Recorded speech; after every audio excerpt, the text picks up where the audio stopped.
गलती की है, हम्म, उन्होंने स्वीकार भी कर लिया हम्म, ईओ के हम्म, सामने। हम्म, अब कौन-कौन सी धाराएं लगी हैं और क्या अधिकतम सजा या फिर तमिलनाडु पुलिस ले जाएगी तो वहाँ कुछ दूसरी धाराएं लगाएगी, क्या होगा?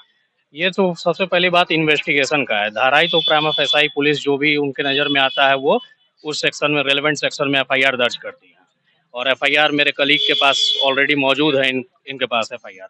फिर बात यहाँ पे है, जो पुलिस एफआईआर जो दर्ज कर लेती है जिस धारा में, तो ऐसा नहीं है कि जो दर्ज कर ली उसमें सजा हो जाता है, वो ट्रायल प्रोसीजर का विषय रहता है। एफआईआर दर्ज किया, फिर चार्जशीट फाइल होगी, उसमें चार्जशीट किस किस सेक्शन में फाइल होगी, उसके बाद चार्जशीट फाइल करने के बाद मजिस्ट्रेट कॉग्निजेंस लेंगे, उसके बाद उस पर ट्रायल चलेगा और ट्रायल में अगर वो जो भी सेक्शन मेंशन किया गया है एफआईआर में और वो अगर सिद्ध हो जाता है एक्यूज के खिलाफ, तभी जाकर के आप कंक्लूजन पे पहुंच सकते हैं।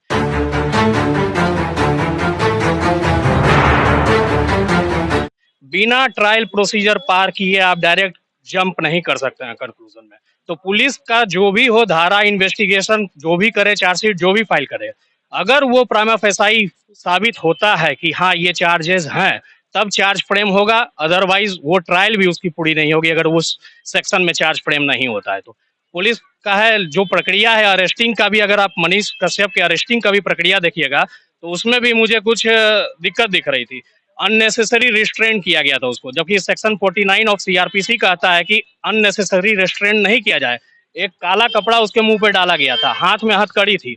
अगर कोई बंदी अपने स्वेच्छा से, अपने वर्ड से या अपने एक्शन से पुलिस की कस्टडी में जाने को स्वीकार कर लेता है तो उसको हथकड़ी भी नहीं लगाई जा सकती है। लेकिन मनीष कश्यप के जैसा दुर्दांत अपराधी के जैसा व्यवहार किया जा रहा था पुलिस के द्वारा। ये सब चीजें हैं। खैर अभी तो इन्वेस्टिगेशन बाकी है, इन्वेस्टिगेशन के बाद पता चलेगा चार्जशीट किस किस सेक्शन में फाइल हुई। अगर कोर्ट चार्जशीट फाइल होने के बाद कोर्ट के पास पूरा डिस्क्रिशन होता है whether to accept that chargesheet और नॉट, ये कोर्ट का डिस्क्रिशन है। अगर कोर्ट को लगता है कि ये सब जो चार्जेस लगे हैं, ये सेक्शन लगे हैं, ये एप्लीकेबल नहीं है एक्यूज के खिलाफ, तो वो नहीं लग सकता है, चार्जेस फ्रेम उस सेक्शन में नहीं होगा।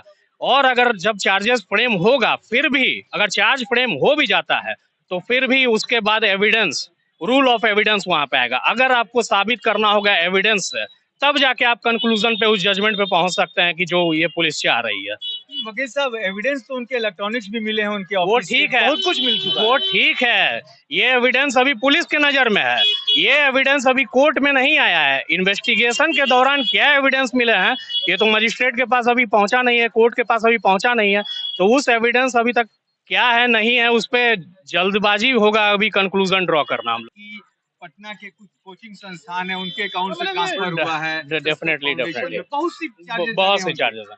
तो क्या ये सब को कोर्ट नकार देगा? नहीं, बिल्कुल नहीं। अगर डायरी में या और इन्वेस्टिगेशन के दरमियान अगर यह पाया जाता है कि कुछ कुछ इंस्टीट्यूशन से मनीष कश्यप को फंडिंग प्राप्त हुई है, तो उसका किस लिए फंडिंग प्राप्त हुई है ये अगर इन्वेस्टिगेशन में आता है और सही में मनीष कश्यप दो स्टेट के बीच में या दो क्लासेस के बीच में कुछ राइट करवाने की कोशिश में थे, या उनकी मंशा उससे भी बड़ी थी क्लैश पैदा करने की, और ये इस्टेब्लिश हो जाता है अगर कोर्ट में कि इनकी मंशा ये थी, मेंस रिया वहां पे मौजूद था, तब डेफिनेटली मनीष कश्यप के साथ जो होना है। क्या नाम है? मेरा नाम एकता घई है। मैं इसमें ये कहना चाह रही हूँ कि जैसे हमारे बाकी लॉयर्स बता रहे हैं कि ये अभी इन्वेस्टिगेशन पे है और सही किया नहीं गलत किया ये अभी हम नहीं कह सकते, लेकिन क्योंकि इसमें साइबर क्राइम बहुत ग्रेट लेवल पे इन्वॉल्व है, क्योंकि एक वीडियो बनाया और जैसे हमारे लॉयर बता रहे थे साथ में IT section 66 of the IT act और भी कुछ सेक्शंस लगे हैं। तो ये आईटी एक्ट के बहुत ही ग्रेव सेक्शंस हैं और इसमें साइबर डिपार्टमेंट को बहुत ज्यादा एक्टिव होकर इसमें इन्वेस्टिगेट करना चाहिए।